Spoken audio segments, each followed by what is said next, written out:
When I was a child walking home from grade school, a dog 3 times my size sunk its canine teeth into my thigh. From that moment, I had a cellular aversion to dogs. And even as an adult, I've been attacked by fearful dogs, by aggressive, angry dogs, by silly dogs. Now, something else you should know about me is I'm an adventurer.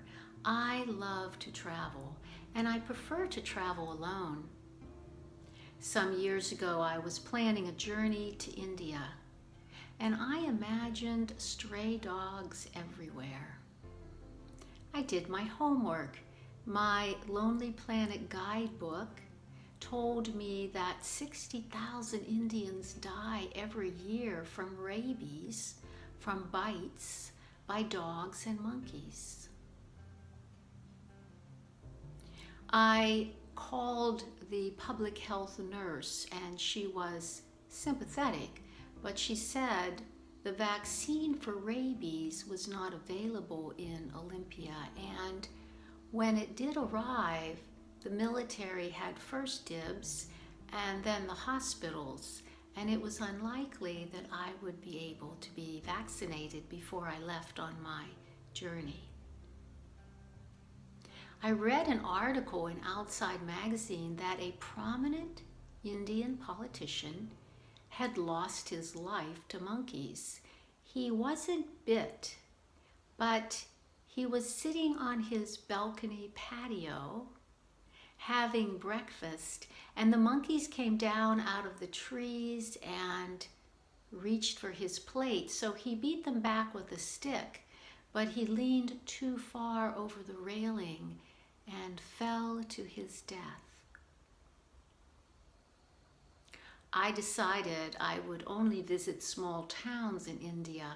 I went to a town called Rishikesh in the foothills of the Himalayas, and I checked into my rooftop apartment with a lovely balcony patio, and I did my wash. I had some clothes that needed to be washed. My white embroidered tunic that I got from Jaipur, and the shalwar kameez I had made in Udaipur, all my favorites. But an hour after I'd hung the clothes, I looked out the window and I saw a family of monkeys hanging off the clothesline, mom and dad and 3 little ones. They had torn my clothes from the clothesline and drug them in the dirt and tossed them into the branches of the trees. I was livid. I became the crazed tourist. I went into the kitchen and got a stack of orange plastic plates and threw the plates towards the monkeys, and the mother and father monkey was not fazed at all. They just continued to lounge under the sun, and the little ones tossed the plates back in a game of frisbee. I met Lori, another woman traveling solo, also from the States, and we decided we would go on a short hike through the forest that grew along the Ganges River.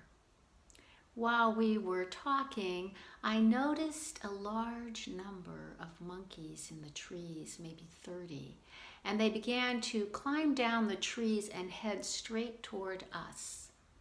My friend said, well, we better put the lunches in the backpacks. But the monkeys could see where the lunches were going.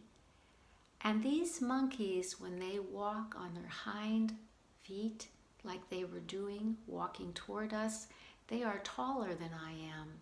And they have long, black, hairy arms swinging at their side. And they were baring their teeth. But I became enraged, and I picked up stones as big as I could carry and ran right towards the monkeys and threw the stones and yelled, "You guys aren't going to push me around anymore."